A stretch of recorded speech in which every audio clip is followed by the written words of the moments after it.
Hello students, मैं Himanshu Khandelwal DSP online classes के माध्यम से आपकी क्लास 8th की एक्सरसाइज 2.2 के हम प्रश्न पार्ट 4 के माध्यम से कर रहे हैं। आपको प्रश्न नंबर जो 9 है वो दिख रहा होगा कि राहुल और हरुण की वर्तमान आयु में अनुपात 5:7 का है। 4 वर्ष बाद उनकी आयु का योग 56 वर्ष हो जाएगा, तो उनकी वर्तमान आयु क्या है। ठीक है, तो देखिए कि जैसा क्वेश्चन है, मैंने आपको लास्ट पार्ट में यही बताया था कि जब भी कोई बात अनुपात की होती है तो उसकी वैल्यू को हम किस में ले लेंगे, एक्स में ले लेंगे। किस में लेंगे, एक्स में लेंगे। तो आप क्या लिखोगे, माना कि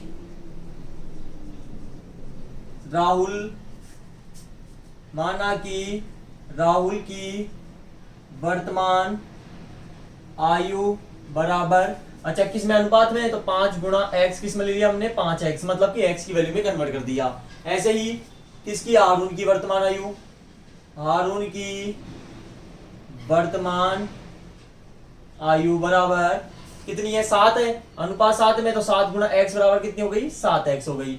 4 वर्ष बाद उनकी आयु का योग 56 वर्ष हो जाएगा। तो एक बात बताइए, जब आगे 4 वर्ष बढ़ेंगे तो उनकी आयु बढ़ेगी घटेगी, आयु बढ़ेगी। ठीक है, तो हम क्या लिखेंगे, 4 वर्ष बाद दोनों की आयु का योग 56 वर्ष होने पर, दोनों की कौन कौन की आयु, एक तो राहुल की और एक हारून की। तो राहुल की आयु कितनी हो जाएगी, राहुल की आयु कितनी हो जाएगी 4 वर्ष बाद, 5x प्लस 4, क्योंकि देखो संख्या बढ़ेगी मतलब कि आगे आयु इसकी बढ़ेगी तो प्लस होगा, और बोलता 4 वर्ष पहले तो हम कर देते माइनस। ठीक है, ऐसे हारून की आयु बराबर, अब इसकी भी क्या होगी, संख्या आगे बढ़ेगी एज, तो कितनी है अभी 7x है प्रेजेंट में, तो क्या हो जाएगा, आगे बढ़ेगी तो क्या लगा देंगे पर प्लस 4, तो 7x प्लस 4। क्या करना है, इनका योग करना है, तो 5x plus 4 plus 7x plus 4 योग करने पर कितना आएगा, 56 वर्ष हो जाएगा। ठीक है, ब्रैकेट को खोलते हैं, 5x प्लस 4 प्लस है, जब बाहर ब्रैकेट के बाहर प्लस का सिंबल होता है तो अंदर ब्रैकेट के अंदर जो भी डिजिट होते हैं उनके सेम सिंबल उतरते हैं, तो प्लस है यहाँ भी प्लस हो जाएगा और यहाँ प्लस है यहाँ प्लस हो जाएगा, बराबर 56। चार संख्या देखो, 5x और 7x, x की है, 5 और 7 कितना हो गए 12x, बराबर प्लस 4 प्लस 4 कितने हो गए 8, बराबर 56। चर संख्याओं को हम यहाँ रख लेते हैं, अचर संख्या क्या चल जाएगी, नंबर के पास चल जाएगी, तो 12x बराबर कितना आ गया 48। क्लियर यहां तक। अब क्या करेंगे, हम x की वैल्यू को बाहर करेंगे और आप x को बाहर करोगे तो x बराबर कितना आ जाएगा, 4 आ जाएगा, 12 चौके 48। ठीक है, कुछ इस प्रकार यहां तक निकला। फिर आगे हम क्या करेंगे, आपके पास x की वैल्यू आ गई, अब रख दो इनमें, तो राहुल की वर्तमान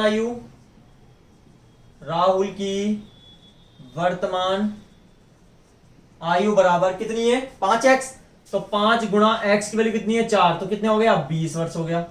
ठीक है, ऐसे ही हारून की वर्तमान आयु कितनी भैया 7x है, तो 7 गुणा x की वैल्यू कितनी है 4, तो 7 चौका 28 वर्ष। और देखो दोनों को आयु का योग कितना हो रहा है 28 और 20 56।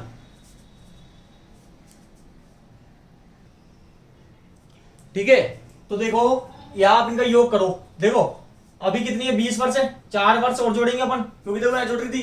ठीक है, तो कितनी हो गई 24 हो गया, और 28 प्लस ऐसे इसमें भी 4 हो गई, 4 वर्ष इसकी भी थी, कितना हो गया 32 हो गया, इनको जोड़ो कितना आ गया 56। तो आयु का योग 56 आया कि नहीं आया, आ गया। लेकिन आपसे देखो मैंने यहां पर ये क्यों नहीं निकाला, ये यहां पर यही क्यों आया, देखो आपसे पूछ कर आता उनकी वर्तमान आयु पूछ रही है, मतलब ये नहीं पूछ रहा है 4 वर्ष बाद बताओ, उनकी अभी पूछ रहा है कि बताओ कि वर्तमान आयु कितनी है। ठीक है, आपसे बोल रहा राहुल और जो हारून की वर्तमान आयु है वो अनुपात 5:7 है। ठीक है, हमसे वर्तमान आयु का पूछा था और वर्तमान आयु की वैल्यू क्या चल रही थी 5x और 7x, इसलिए हमने x की वैल्यू जो आया था वो हमने इसमें पुटअप कर दिया था। ठीक है, ये इस प्रकार ये सोल्व हुआ। ठीक है, तो आराम से सोल्व हो जाएगा। एक बार वापस रिपीट कर रहा हूं कि राहुल और हारून की वर्तमान आयु का अनुपात है जो 5:7 है, 4 वर्ष बाद उनकी आयु का योग 56 वर्ष हो जाएगा, तो उनकी वर्तमान आयु क्या होगी। तो देखिए सबसे पहली चीज अनुपात में दी हुई है उसकी वैल्यू को हम x में ले लेंगे, तो हमने माना कि राहुल की वर्तमान आयु क्या है 5x है और ऐसे हारून की वर्तमान आयु 7x है। 4 वर्ष बाद उनकी आयु का योग यानी कि प्लस, मतलब हारून और राहुल दोनों की जो आयु जब जुड़ेगी तो वो कितने वर्ष बन जाएगी, 56 वर्ष बन जाएगी। ठीक है, तो हमने इसकी स्टेटमेंट सोल्व किया तो आपकी x की वैल्यू 4 आ गई। 4 को जो x आया है उसके x का मान को दोनों हारून में और राहुल में दोनों में रख दिया तो हमने 20 वर्ष और 28 वर्ष आ गया। ठीक है, ये इस प्रकार प्रश्न नंबर 9 सोल्व हुआ। ठीक है, प्रश्न नंबर 10, किसी संख्या में बालक और बालिकाओं की संख्याओं में अनुपात 5:7 है, वो अनुपात बात हो गई।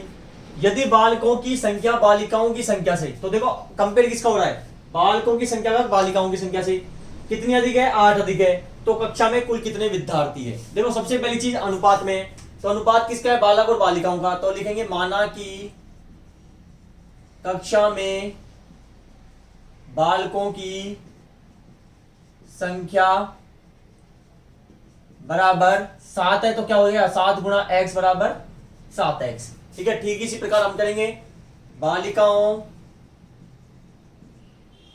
की संख्या बराबर कितनी है, 5 अनुपात में, तो 5 गुणा x बराबर कितना हो गया, 5x हो गया। आगे क्या बोल रहा है, यदि बालकों की संख्या, क्या जो बालकों की संख्या है, देखो स्टेटमेंट ऐसे लिखते जाओ, बराबर है बालिकाओं की संख्या से 8 अधिक है, तो बालिकाओं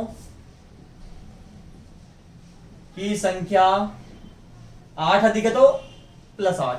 ठीक है, बालकों की संख्या कितनी है अभी 7x, बालिकाओं की कितनी है 5x प्लस कितनी अधिक है 8 अधिक है। देखो यहाँ पे सोल्व इक्वेशन बन गई आपकी। ठीक है, समीकरण बन गया। अब जब समीकरण बन गया तो हम क्या कर देंगे, अचर संख्या को इसके पास ले आएंगे, तो प्लस किसमें हो जाएगा, माइनस में, बराबर 8। 7 में से 5 के कितना बच गया, 2x बराबर 8। x को बाहर करेंगे किस में चल जाता है, 2 बटे में चल जाता है। कब क्यों चल जाता है, क्योंकि जब चर और अचर के बीच में कोई सिंबल नहीं होता, वहां गुणा का होता है, और जैसे ही आपने चर संख्या को बाहर किया तो जो 2 था गुणा में वो बाहर में चल जाएगा। ठीक है, तो x बराबर 2 चौके 8, तो आपकी x की वैल्यू कितनी आ गई, 4 आ गई। अब लिख दो, अतः बालकों की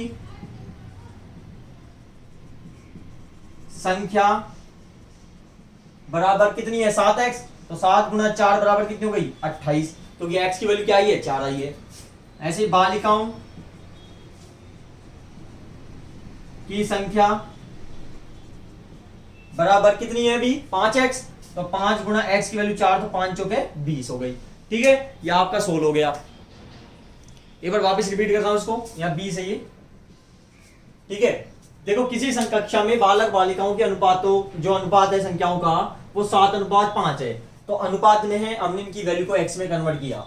बालकों की संख्या बालिकाओं की संख्या से 8 अधिक है, तो +8, तो बालकों की संख्या कितनी है अभी 7x है, बराबर बालिकाओं की संख्या कितनी है 5x है, +8 8। इक्वेशन आपको सोल्व करना आता ही है, और x की वैल्यू जब आपके पास निकल गई तो दोनों बालकों और बालिकाओं में इसको पुटअप कर देंगे, तो आपके पास 28 और 20 संख्या आ गई। ठीक है, देखिए थोड़ा सा और रह गया, क्या क्या लिख रहा था यहाँ पर कि कक्षा में कुल कितने विद्यार्थी है पूछा था आपसे, तो कुल विद्यार्थी निकालने हैं आपको। तो कुल विद्यार्थी कितने हैं, बालकों की संख्या प्लस बालिकाओं की संख्या, तो बालकों की संख्या कितनी है 28 + 20 कितनी हो गई 48। अतः जो विद्यार्थी है इस एक विद्यालय में वो कितने हैं 48 हैं। ठीक है, सॉरी कक्षा में। ठीक है, प्रश्न नंबर 11 देखिए, बाईचुंग के पिताजी उसके दादाजी से 26 वर्ष छोटे हैं। जो बाईचुंग है उनके पिताजी है, उनके दादाजी से, पिताजी किसके दादाजी से, बाईचुंग के दादाजी से 26 वर्ष छोटे हैं। तो देखो 3 नाम आया है, एक तो है बाईचुंग, एक है पिताजी और एक है दादाजी। ध्यान देना, ये बाईचुंग के पिताजी हैं और इसी के दादाजी हैं, तो इसका मतलब पिताजी के पिताजी हो गए। ठीक है, तो आगे क्या बोल रहा है, 26 वर्ष छोटे हैं और उससे 29 वर्ष बड़े हैं। मतलब जी बाईचुंग है उसके पिताजी हैं जो 26 अच्छा बाईचुंग के पिताजी हैं उसके दादाजी से, मतलब जो पिताजी हैं वो दादाजी से क्या है 26 वर्ष छोटे हैं। ठीक है, छोटे हैं तो मतलब माइनस हो गया, और उससे 29 वर्ष बड़े हैं, और जो पिताजी है बाईचुंग से कितने वर्ष बड़े हैं 29 वर्ष बड़े हैं। यदि तीनों की आयु का योग, किस किस की, बाईचुंग, पिताजी और दादाजी, तीनों का आयु का योग कितना है 135 वर्ष है, तो उनकी वर्तमान उनकी अलग अलग आयु ज्ञात करनी है। ठीक है, तो देखिए कैसे करेंगे हम, देखो सबसे पहली चीज देखो, कंपेयर किसका किससे है, बाईचुंग के पिताजी उसके दादाजी से, पिताजी का कंपेयर पहले दादाजी से हो रहा है, ठीक है। फिर और उससे 29 वर्ष बड़े हैं, उससे मतलब कौन, पिताजी हैं जो बाईचुंग से 29 वर्ष बड़े हैं, तो मतलब कि दोनों स्टेटमेंट में पिताजी आ रहे हैं, तो हमकी जो x की वैल्यू जो हमको माननी है वो किसकी मानेंगे, हम पिताजी की मानेंगे। तो आप लिखोगे माना कि बाईचुंग के पिताजी की आयु बराबर x, ठीक है। अब आगे देखिए, इसके बाद क्या बोल रहा है, दादाजी से 26 वर्ष छोटे हैं, तो दादाजी की आयु, अब देखिए पिताजी, तो पिताजी क्या लिखोगे, पिताजी की आयु, ठीक है। देखो किसकी निकाल रहे हैं हम, दादाजी की निकाल रहे हैं, तो पिताजी उसके दादाजी से, पिताजी हैं जो दादाजी से 26 वर्ष छोटे हैं, तो देखो आप क्या लिखोगे, माइनस लिखोगे, जबकि यहां प्लस आएगा। क्यों, क्योंकि यदि आपको पिताजी की आयु निकालनी होती तब लिखते हैं आप दादाजी की आयु -26। अब पिताजी क्या है, अब जो दादाजी हैं वो पिताजी से क्या है, ज्यादा ही तो होंगे, तो पिताजी की आयु +26। देखो इस पे नोटिस मत करो, 26 वर्ष छोटे हैं, मैंने थोड़ा स्टेटमेंट चेंज कर दिया इसका। यदि आप दादाजी की जगह पिताजी लिखते हैं यहां पे और यहां दादाजी होता, ठीक है, तब तो +26 आता, ठीक है। सॉरी क्या बोल रहा हूं, यहां यदि पिताजी होता और यहां पर दादाजी होता, ठीक है, तब आएगा -26, क्योंकि आपकी स्टेटमेंट के अकॉर्डिंग क्या बोल रहा है कि पिताजी उसके दादाजी से 26 वर्ष छोटे हैं। जो पिताजी हैं तो पिताजी हैं, तो हम किसकी निकाल रहे हैं, दादाजी की। किससे निकाल रहे हैं, पिताजी से। तो 26 वर्ष छोटे थे, इसका मतलब दादाजी क्या है, बड़े हैं, तो प्लस क्या कर दिया मैंने, 26 कर दिया, ठीक है। तो पिताजी की आयु कितनी है, x + 26, ठीक है। इसी प्रकार हम निकालेंगे बाईचुंग, बाईचुंग की आयु बराबर, अच्छा क्या बोल रहा है, उससे 29 वर्ष बड़े हैं, ठीक है। किससे, बाईचुंग से। कौन बड़े हैं, पिताजी, तो समझना पिताजी की आयु। अब देखो बाईचुंग है जो पिताजी से 29 वर्ष छोटा है, ये मान लो आप, ठीक है, क्योंकि हम बाईचुंग पहले लिख दिए, तो यहां पर माइनस आएगा।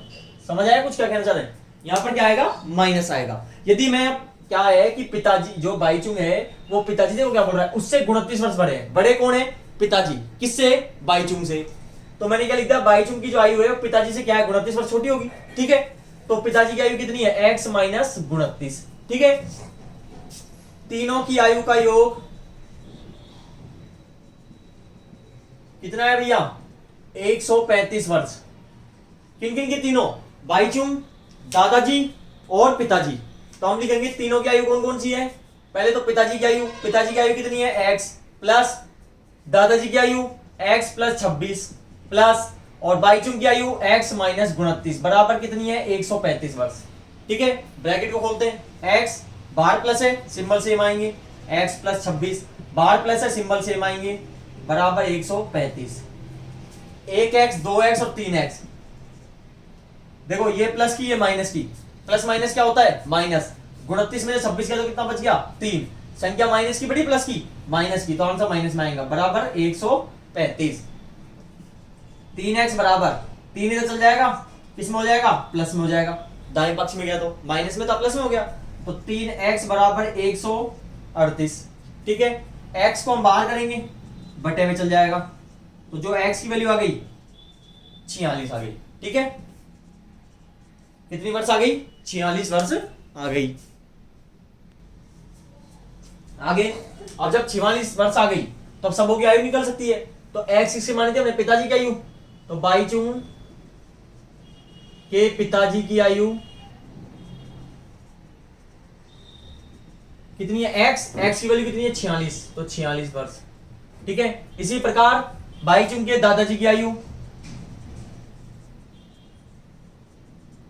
कितनी है, दादाजी की आयु कहां, ये रही, पिताजी की आयु +26, पिताजी की आयु कितनी है, 46 + 26 72 वर्ष, ठीक है। ऐसे ही किसकी आयु, बाईचुंग की आयु,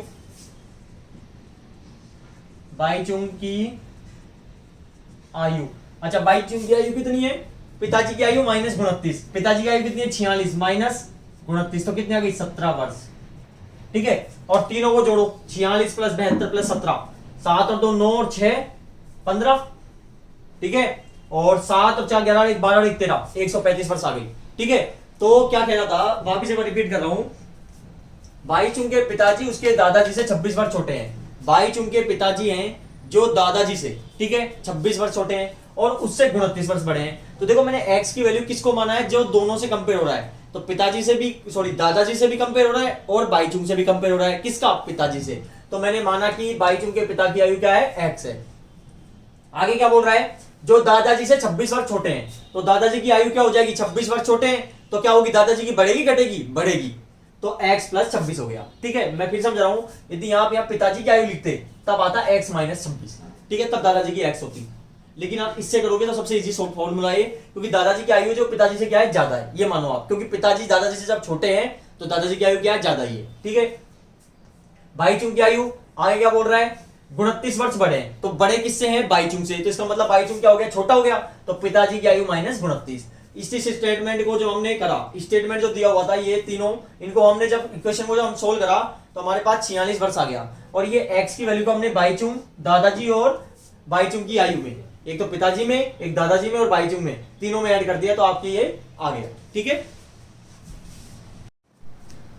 प्रश्न 12 देखिए, 15 वर्ष बाद रवि की आयु उसकी वर्तमान आयु से 4 गुनी हो जाएगी। तो जो रवि की आयु है उसकी जो कंपेयर हो रहा है वर्तमान आयु से हो रहा है। ठीक है, रवि की वर्तमान आयु क्या है, तो देखिए सबसे पहली वही चीज, किसको x मानेंगे हम, माना कि रवि की वर्तमान आयु बराबर x। ठीक है, 15 वर्ष बाद रवि की जो आयु है उसकी वर्तमान आयु से 4 गुनी हो जाएगी 15 वर्ष बाद। ठीक है, 15 वर्ष बाद जो रवि की आयु है बराबर, रवि की आयु क्या हो जाएगी, उसकी वर्तमान आयु से 4 गुनी, मतलब गुणा 4। ठीक है, तो 15 वर्ष बाद रवि की आयु, तो अभी रवि की आयु कितनी है प्रेजेंट में, x है। तो 15 वर्ष बाद क्या हो जाएगी, x प्लस 15। ठीक है, बराबर वर्तमान आयु क्या है अभी उसकी, x गुणा 4। तो x प्लस 15 बराबर कितना आ गया, 4x आ गया। ठीक है, आप चाहो तो x को इधर भेज सकते हो दाएं पक्ष में, या फिर आप चाहते हो कि x यही रहे और यहाँ x क्या जाए तो प्लस किस में हो जाएगा, माइनस में, और ये इधर चल जाएगा प्लस किस में हो जाएगा, नंबर इधर चल जाएगा तो किस में हो जाएगा, प्लस माइनस में हो जाएगा दाएं पक्ष में जाते हुए। तो माइनस ये किसकी है, प्लस की, और ये किसकी है, माइनस की। प्लस माइनस क्या होता है, माइनस। 4 में से 1x गया तो कितना बच गया, 3x। प्लस की बड़ी संख्या माइनस की बराबर माइनस का 15। माइनस से माइनस कट गया, x को हम बाहर करते हैं, बटे में चल जाता है 3। तो x की वैल्यू कितनी आ गई, 5 वर्ष। और आपको देखो याद क्या करना है, रवि की वर्तमान आयु, और रवि की वर्तमान आयु क्या है, x, और x की वैल्यू क्या है, 5। अतः रवि की वर्तमान आयु बराबर 5 वर्ष। ठीक है, ये आपका निकल गया इस प्रकार। देखिए प्रश्न नंबर 13, एक परिमेय संख्या को 5/2 से गुणा कर 2/3 जोड़ने पर -7/12 प्राप्त होता है, तो वह संख्या क्या है। तो देखिए सबसे पहली चीज, हमको वह संख्या नहीं पता तो हम क्या मानेंगे, माना कि वह संख्या बराबर x है। ठीक है, प्रश्नानुसार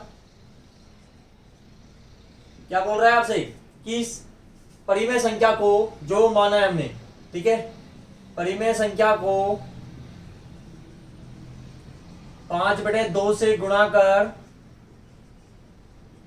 2/3 जोड़ने पर -7/12 प्राप्त होता है। तो देखिए परिमेय संख्या को 5/2 से गुणा कर, तो परिमेय संख्या क्या है, वो x है, तो गुणा किससे करना है, 5/2 से। 2/3 जोड़ने पर, इसमें 2/3 जोड़ने पर क्या प्राप्त होता है, -7/12 प्राप्त होता है। ठीक है, तो x को 5/2 से करोगे तो 5/2x आएगा, प्लस 2/3 आएगा, बराबर 7/12 आएगा माइनस का।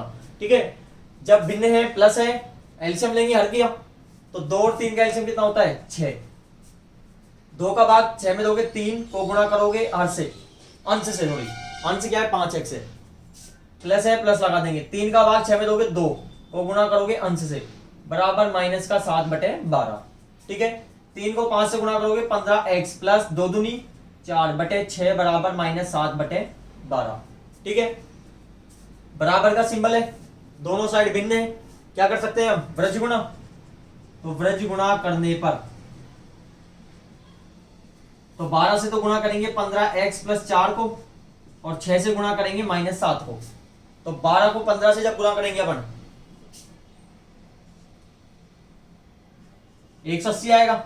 x प्लस 12 को 4 से करोगे तो 12 चौका 48 बराबर 6 7 42 प्लस माइनस माइनस। ठीक है, 180 x यहां आ जाएगा, नंबर के पास जाएगा तो -42 प्लस किस में हो जाएगा, माइनस में हो जाएगा। तो 180 x बराबर माइनस माइनस प्लस 48 प्लस 42 कितना हो गया, 90। दोनों संख्या माइनस की, तो आंसर किस में आएगा, माइनस में आएगा। ठीक है, अब क्या करेंगे, अब x को बाहर करेंगे। x को जब आपने बाहर किया तो किस में चल जाएगा, 180 बटे में चल जाएगा। 0 से 0 कट गया, दोनों 9 से कट रहे हैं, कितने से, 9 से। तो 9 एकम 9, 9 दूनी 18। ठीक है, ये संख्या किसमें, माइनस में, तो माइनस में आ गई। और आपको क्या निकालना था, वह संख्या निकालनी थी। तो वह संख्या क्या है, x की वैल्यू क्या है, -1/2। अतः वह संख्या बराबर, या परिमेय संख्या भी लिख सकते हो, -1/2 है। ठीक है, एक बार वापिस रिपीट कर रहा हूं। एक परिमेय संख्या को 5/2 से गुणा करने पर उसमें 2/3 जोड़ने पर -7/12 प्राप्त होता है, तो वह संख्या ज्ञात कीजिए। ठीक है, तो माना कि वह संख्या क्या है, x है। प्रश्न अनुसार आपसे क्या बोल रहा है, परिमेय संख्या को 5/2 से गुणा करने पर और उसमें 2/3 जोड़ने पर -7/12 प्राप्त होता है। तो परिमेय संख्या को 5/2, परिमेय संख्या हमने क्या मानी है, x को 5/2 से गुणा करने पर उसमें 2/3 जोड़ने पर -7/12 प्राप्त होता है। और इक्वेशन आपको सोल्व करना आता ही है। ठीक है, ये इस प्रकार निकलेगा। प्रश्न 14 देखिए, लक्ष्मी एक बैंक में खंचानजी है, उसके पास नकदी के रूप में 100 रुपए तथा 50 रुपए तथा 10 रुपए वाले नोट है। एक तरह से मान लो, खंचानजी मतलब कैशियर मान लो आप। ठीक है, तथा उसके पास नकदी के रूप में 100, 50 और 10 रुपए वाले नोट हैं। उनकी संख्याओं में क्रमशः 2, 3 और 5 अनुपात है। मतलब 100 रुपए का 2 अनुपात में है, 50 का 3 में और 10 रुपए का 5 अनुपात में है। तो उनका जो कुल मूल्य है वो 4 लाख रुपए है। उनके पास प्रत्येक प्रकार के कितने नोट हैं। ठीक है, देखिए, तो सबसे पहले चीज देखिए, जो अनुपात किसी का दिया हुआ है, 100 रुपए, 50 रुपए और 10 रुपए वाले। तो आप लिखोगे, माना कि लक्ष्मी के पास 100 रुपए वाले जो नोट हैं की संख्या बराबर, देखो अनुपात में किस में ले लेंगे, वैल्यू को x में ले लेंगे। ठीक है, इसी प्रकार कितने रुपए वाले, लक्ष्मी के पास 50 रुपए वाले नोटों की संख्या बराबर, अनुपात कितना है इसका, 3x। तो 3 अनुपात है तो 3x हो गया। ठीक है, इसी प्रकार 10 रुपए वाले नोटों की संख्या बराबर कितनी है, नोटों की संख्या कितनी है, कितने अनुपात में, 5, तो 5x हो गया। ठीक है, तो आपकी ये वैल्यू यहां तक आ गई। इसके बाद हम क्या कर सकते हैं, यहाँ पे अब इनकी हम वैल्यू निकाल सकते हैं। तो अतः 100 रुपए वाले नोटों का मूल्य कितना है भैया, अब बताओ, नोट कितने हैं, 100 रुपए वाले। ठीक है, और संख्या कितनी है इनकी, 2x। तो बराबर कितनी हो गई, 200x। देखो, किसी भी संख्या को आप जानो, मैं बोलूँ आपकी जेब में 10 रुपए का नोट है और आपके पास 10 रुपए की नोट की संख्या 2 है, तो आप क्या करोगे, गुणा करोगे, तो आप बता दोगे मेरे पास कितने रुपए, टोटल 20 रुपए। ठीक है, तो फिर इस प्रकार इसको करेंगे हम। तो ऐसे ही 50 रुपए वाले नोटों का मूल्य बराबर कितना है, 50 रुपए वाले, कितना है इनके नोटों की संख्या, 3x है, तो 150x हो गई। इसी प्रकार 10 रुपए वाले नोटों का मूल्य बराबर कितना है, 5x है, तो 10 रुपए वाले संख्या कितनी है, 5x, तो बराबर कितनी हो गई, 50x हो गई। ठीक है, इसके बाद क्या बोल रहा है, उनका कुल मूल्य किन का, 100 रुपए वाले, 50 वाले और 10 वाले का। तो कुल मूल्य जो है वो कितना है, 4 लाख रुपए। ठीक है, तो उसके पास प्रत्येक प्रकार के कितने नोट हैं। तो देखो, कुल मूल्य मतलब पहले समूह क्या करना है, जोड़ना है। तो क्या कर देंगे, 200x plus 150x plus 50x बराबर कितने रुपए हैं, 4 लाख रुपए हैं। ठीक है, तो 200 प्लस 150 प्लस 50 कितना हो गया, 400x बराबर 4 लाख रुपए। ठीक है, x को हम बाहर करते हैं, किस में चल जाता है, बटे में चल जाता है। तो x की वैल्यू कितनी आ गई, 1000 आ गई। ठीक है, कैसे, 2 जीरो से तो 2 जीरो कट गया, और 4 का भाग 4000 में दोगे तो कितना आएगा, 1000 आएगा। ठीक है, तो यहाँ पर 1000 तक क्या होगी, वैल्यू निकल गई। अब 1000 की वैल्यू को हम क्या कर देंगे, तीनों नोटों में, 100 रुपए वाले, 50 वाले और 10 वाले में रख देंगे। तो आप लिखोगे अतः 100 रुपए वाले नोटों की संख्या बराबर कितनी है, 2x है, तो 2 गुणा x की वैल्यू कितनी है, 1000, तो कितना हो गया, 2000 नोट हो गए किसके, 100 रुपए वाले। अगला 50 रुपए वाले नोटों की संख्या बराबर 50 वाले कितने होंगे, संख्या कितनी है, 3x, तो 3 गुणा x की वैल्यू कितनी है, 1000, तो कितना हो गया, 3000 रुपए हो गया। ठीक है, सॉरी 3000 नोट हो गए। ऐसे ही 10 रुपए वाले नोटों की संख्या बराबर,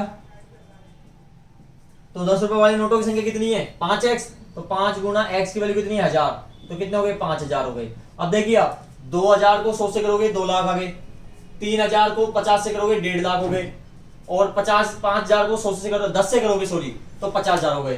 तो जब 2 लाख, 1.5 लाख और 50000 तीनों को जब जोड़ोगे तो 4 लाख ही बनेंगे। ठीक है, तो आप देखिए वापिस एक बार रिपीट करता हूं कि आपसे क्वेश्चन क्या बोल रहा था ये, कि लक्ष्मी एक बैंक में खंचान जी, मतलब एक तरह से आप मान लो कैशियर है, उसके पास नकदी के रूप में 100 रुपए, 50 रुपए तथा 10 वाले नोट हैं, उनकी संख्याओं में क्रमशः 2, 3, 5 का अनुपात है, और उनका कुल मूल्य 100 रुपए वाले, 50 वाले और 10 रुपए वालों का कुल मूल्य कितना है, 4 लाख रुपए है।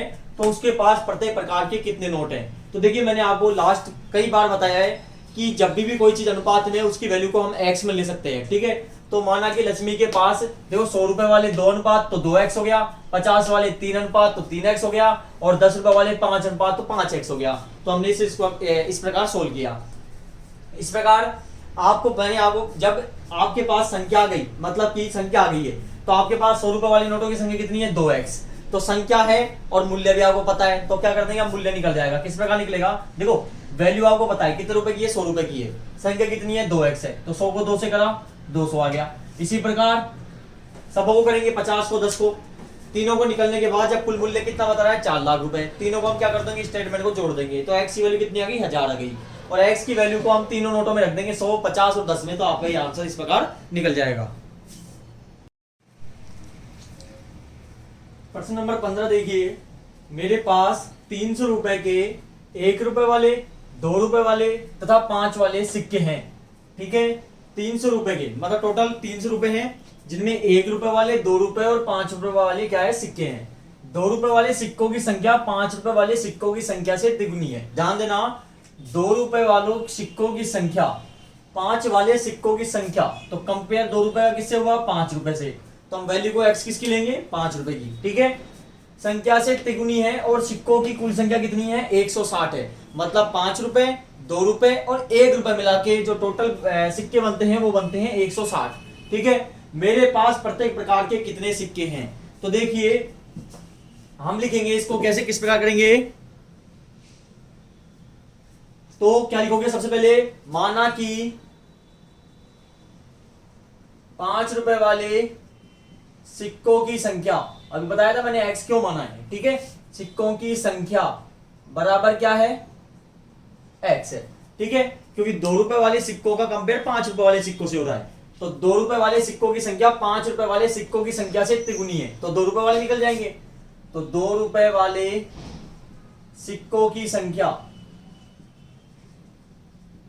तो किस प्रकार लिखेंगे, क्या है, 5 रुपए वाले सिक्कों की संख्या से 5 रुपए वाले सिक्कों की संख्या से क्या है, 3 गुनी, तिगुनी मतलब क्या होता है, गुणा 3। ठीक है, 5 रुपए वाले सिक्कों की संख्या क्या मानी हमने, x गुणा 3 बराबर क्या हो गया, 3x हो गया। क्लियर यहां तक, आगे क्या बोल रहा है, और सिक्कों की कुल संख्या कितनी है, 160 है, सिक्कों की कुल संख्या, सिक्कों की कुल संख्या कितनी है, 160। ठीक है, मेरे पास प्रत्येक प्रकार के कितने कितने सिक्के हैं। अगली चीज देखिए है, अगला स्टेटमेंट हम क्या लिख सकते हैं, देखो आपके पास 5 रुपए वाले सिक्के आ गए, 2 रुपए वाले सिक्के आ गए, लेकिन 1 रुपए वाले सिक्का नहीं आया, तो हम क्या लिखेंगे, 1 रुपए वाले सिक्कों की संख्या, 1 रुपए वाले सिक्कों की संख्या तो हम किस प्रकार लिख सकते हैं इसको, मैंने आपको पहले बताया था, सपोज जो आपके पास 15 सिक्के हैं, 2 रुपए वाले 5 रुपए वाले 10 हैं, 2 रुपए वाले 3 हैं, तो बताओ 1 रुपए वाले कितने हैं। तो हमने क्या किया, 5 रुपए वाले और 2 रुपए वाले सिक्कों को जोड़कर 15 जो टोटल वैल्यू थी उसमें से माइनस कर दिया। तो ठीक इसी प्रकार आप करेंगे कि जो 5 रुपए वाले और 2 रुपए वाले सिक्कों की संख्या है उसको कुल सिक्कों में से क्या कर देंगे, हम माइनस कर देंगे।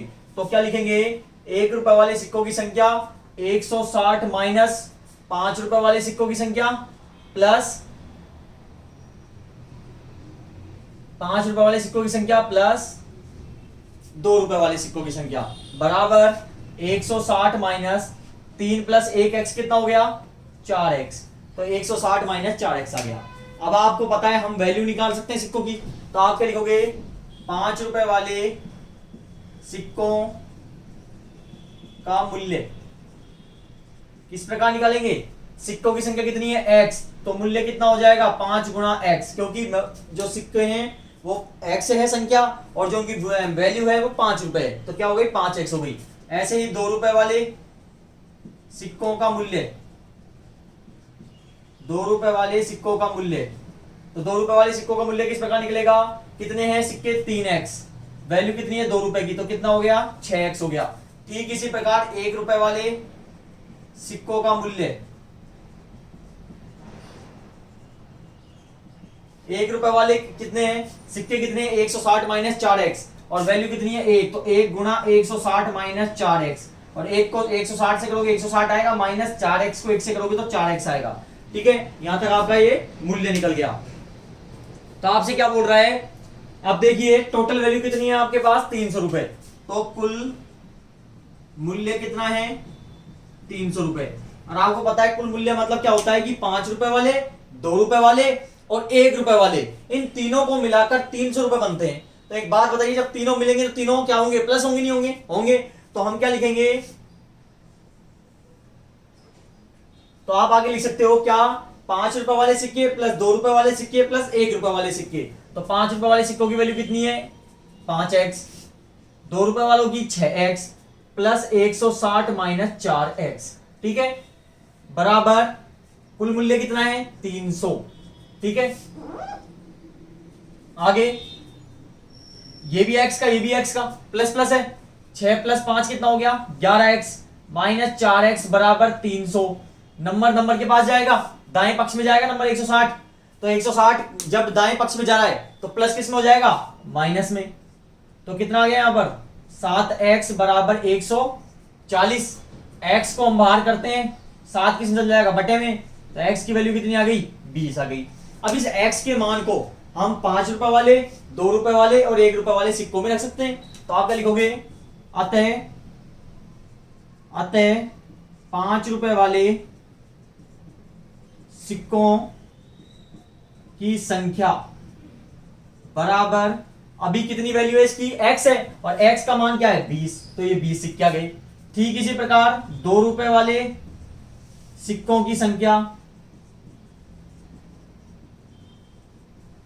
बराबर कितनी है 3x, तो 3 गुणा x की वैल्यू कितनी है 20, तो कितने सिक्के हो गए टोटल 60 हो गए।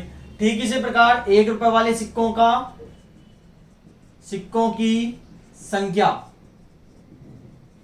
तो 1 रुपए वाले कितने हैं 160 माइनस 4x, तो x की वैल्यू क्या आई है 20, तो 160 माइनस 4 20 की x की जगह क्या रख देंगे हम 20 रख देंगे, तो 160 माइनस 80, तो बराबर कितना आ गया 80 आ गया। अतः जो 5 रुपए वाले सिक्के हैं वो 20 होंगे, 2 रुपए वाले सिक्के हैं वो 60 होंगे और 1 रुपए वाले सिक्के हैं वो 80 होंगे। तब ये जब जाके मिलेंगे तब इनकी वैल्यू कितनी बढ़ेगी 300 रुपए। और देखिए टोटल सिक्के कितने थे 160, जोड़ के देखते हैं 80 प्लस 60 कितने हो गए 140 और 20 कितने हो गए 160, हुए कि नहीं हुए। और इनके मूल्य निकालना चाहो तो मूल्य भी निकाल सकते हो। 5 को 20 से गुणा करो कितना हो गया 100 रुपए, 2 को 60 से गुणा करो कितना हो गया 120, तो 100 प्लस 120 कितना हो गया 220, और 1 को गुणा 80 से करो कितना हो गया 80, तो 220 प्लस 80 कितना हो गया 300 रुपए। तो बड़े नहीं बड़े मूल्य बन गए ना, तो ये ठीक इस प्रकार ये होगा आपका। एक बार वापस एक बार हल्का सा रिपीट कर देता हूं कि इसमें क्या बोल रहा था, 2 रुपए वाले सिक्कों की संख्या 5 रुपए वाले सिक्कों की संख्या से तिगुनी है। तो देखो कंपेयर 2 रुपए वाले सिक्कों का 5 रुपए वाले से हो रहा है, तो माना कि हमने 5 रुपए वाले सिक्के क्या मान लिए x, ₹2 वाले सिक्कों की संख्या 5 वाले सिक्कों की संख्या से तिगुनी है, तो ₹5 वाले सिक्के कितने हैं, x है, को गुणा 3 से कर दिया, क्योंकि तिगुनी मतलब गुणा 3, तो कितना आ गया, 3x आ गया। सिक्कों की कुल संख्या दी हुई है, इसके पर आपको आगे इसकी ₹1 वाले सिक्कों का मूल्य संख्या निकल सकती है, और कैसे निकलेगी, 160 माइनस ₹5 वाले सिक्के प्लस ₹2 वाले सिक्के, तो ठीक इस प्रकार हमने कर दिया। इस भिन्न को आपने जब इक्वेशन सोल्व किया, जब इसको भिन्न है, इस इक्वेशन को आपने सोल्व किया, इस समीकरण को, ये समीकरण आ गया आपका, ठीक है। तो आपकी x की वैल्यू क्या आ गई, 20 आ गई, और 20 को हमने ₹5 वाले सिक्के में, ₹2 वाले में और ₹1 वाले में रख दिया, पुट अप कर दिया इसको, ठीक है। प्रश्न 16 देखिए, एक निबंध प्रतियोगिता में आयोजकों ने तय किया कि प्रत्येक विजेता को ₹100 और विजेता को छोड़कर प्रत्येक प्रतिभागी को ₹25 पुरस्कार के रूप में दिए जाएंगे। मतलब जो जीतेगा उसको ₹100 मिलेंगे, बाकी अदर को ₹25 पुरस्कार के रूप में मिलेंगे। यदि पुरस्कारों में बांटी गई राशि 3000 थी, मतलब जो जीते और जो हारे दोनों को मिलाकर जो टोटल राशि बांटी गई वो ₹3000 बांटी गई थी, और कुल कितने प्रतिभागियों ने भाग लिया था, 63 ने। तो बताओ कि विजेताओं की संख्या ज्ञात करनी है। ध्यान देना, सबसे पहली चीज ज्ञात क्या करनी है हमें, विजेताओं की संख्या। तो हम वही लिख लेंगे कि माना कि प्रतियोगिता में विजेताओं की संख्या,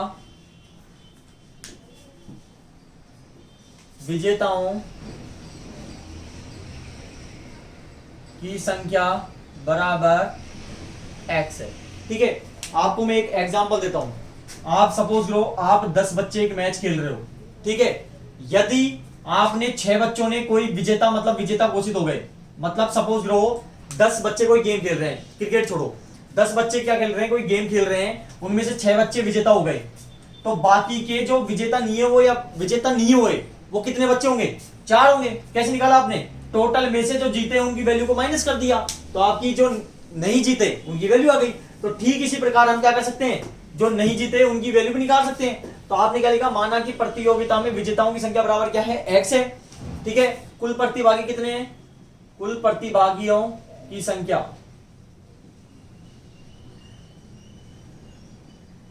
कितनी है, 63, ठीक है। इसी प्रकार हम इसको करेंगे आगे। अब क्या लिखोगे आप, अब विजेताओं के अलावा जो प्रतिभागी थे वो निकालना है हमको। देखो क्या बोल रहा था, एक निबंध प्रतियोगिता में आयोजन तय किया गया कि प्रत्येक विजेता को तो ₹100 और विजेता को छोड़कर प्रत्येक प्रतिभागी को, तो आप क्या लिखोगे, विजेताओं को छोड़कर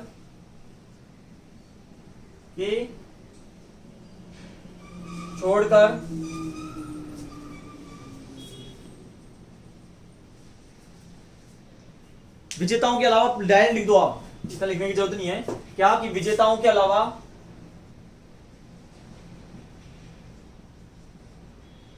प्रतिभागियों की संख्या। कैसे निकालेंगे, टोटल में से जो जीते हैं उनकी वैल्यू को x कर देंगे। क्या लिखेंगे, टोटल में से जो जीते हैं उनकी वैल्यू को x कर देंगे, ठीक है। जो टोटल वैल्यू है उसमें से माइनस को x कर देंगे, ठीक है। तो आपके विजेताओं की संख्या निकल गई। इसके बाद क्या बोल रहा है कि जो जीते हैं उनको तो ₹100 मिलेंगे, ठीक है। तो प्रत्येक विजेता को कितने रुपए मिलते हैं, ₹100 मिलते हैं। तो प्रत्येक विजेताओं को पुरस्कृत राशि कितनी है, ₹100। अच्छा, टोटल संख्या कितनी है, x है, तो x गुणा 100 बराबर क्या हो गया, 100x, ठीक है। ठीक इसी प्रकार विजेताओं के अलावा प्रतिभागियों को पुरस्कृत राशि कितनी मिलती है, इनको मिलती है ₹25, ठीक है। तो इसको 25 से गुणा कर देंगे, किसकी, जो संख्या है, तो संख्या को गुणा करोगे, कितनी संख्या है, 63 माइनस x, ठीक है। 63 को 25 से करेंगे कितना आएगा, 63 को आप 25 से जब करोगे तो 1575 माइनस 25x, ठीक है। यहां तक आप क्या आ गए, ठीक है। कुल पुरस्कृत राशि कितनी है, कुल पुरस्कृत राशि बराबर ₹3000, ठीक है। तो कुल राशि मतलब जो विजेताओं में और जो विजेताओं के अलावा जो बांटी गई है। तो विजेताओं की कितनी है 100x टोटल, और इसकी कितनी है 1575 माइनस 25x बराबर कितने रुपए टोटल 3000 रुपए। ठीक है, 100x में से 25x गया तो कितना बच गया 75x, वैल्यू वहां चल जाएगी, प्लस किस में हो जाएगा माइनस में हो जाएगा। तो 75x बराबर 1425। ठीक है, अब क्या कर देंगे हम x को बाहर कर देंगे, और आपने x को बाहर किया तो संख्या बटे में चल जाएगी। तो 1425 बटे 75, तो x बराबर 75 कम 75 एक बार गया,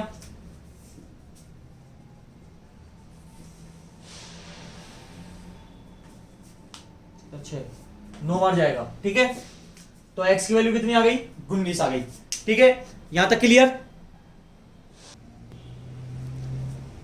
x की बराबर वैल्यू कितनी आ गई 19 आ गई, और आपको ज्ञात क्या करना है प्रतिभागियों में विजेताओं की संख्या, और विजेताओं की संख्या कितनी है x है, और x की वैल्यू क्या आ गई 19 आ गई। अतः विजेताओं की संख्या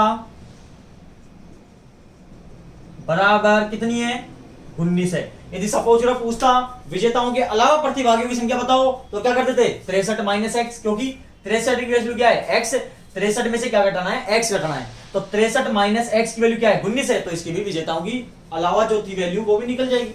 ठीक है, एक बार वापस रिपीट करता हूं। एक निबंध प्रतियोगिता में आयोजकों ने तय किया कि प्रत्येक विजेता को 100 रुपए तथा विजेताओं के अलावा प्रत्येक प्रतिभागी को 25 रुपए पुरस्कार के रूप में दिए जाएंगे। ठीक है, यदि पुरस्कारों में बांटी गई राशि 3000 थी तो कुल 63 प्रतिभागियों में विजेताओं की संख्या ज्ञात कीजिए। तो देखिए, माना सबसे पहले हमने प्रतिभागी जो प्रतियोगिता है उसमें विजेताओं की संख्या क्या है x है। ठीक है, कुल प्रतियोगिताओं की संख्या कैसे निकलेगी, ये लिखी हुई है आपके पास 63। ठीक है, विजेताओं के अलावा प्रतिभागियों की संख्या कैसे निकल सकती है, टोटल में से जीते हैं उनकी वैल्यू को x कर देंगे, तो 63 माइनस x आ गया। प्रत्येक विजेता को राशि मिलती है 100 रुपए पुरस्कार के रूप में, तो 100 गुणा टोटल संख्या कितनी है x है, तो 100 गुणा x बराबर क्या हो गया 100x। ठीक इसी प्रकार विजेताओं के अलावा प्रतिभागियों को पुरस्कृत राशि कितनी मिलती है 25 रुपए, टोटल संख्या कितनी है 63 माइनस एक्स को गुणा कर दिया 1575 माइनस 25x आ गया। इन सबों को हमने सोल्व किया, क्या करा फिर इक्वेशन बना। ठीक है, तो 100x मतलब कुल पुरस्कृत राशि कितनी 3000 रुपए, किस किस की विजेता की और विजेताओं के अलावा, दोनों को हमने प्लस कर दिया, तो आपका x की वैल्यू आ गई 19, और x का मान क्या है विजेताओं की संख्या, तो आप ये निकल गया। ठीक है, तो आया आपको समझ में। हमने क्वेश्चन आपके करे हैं, नेक्स्ट पार्ट में हम इसके 2.3 हैं उसके हम उदाहरण तथा क्वेश्चन करेंगे, और जिसने अभी तक सब्सक्राइब नहीं किया है प्लीज सब्सक्राइब करें और बेल आइकन का बटन जरूर दबाएं।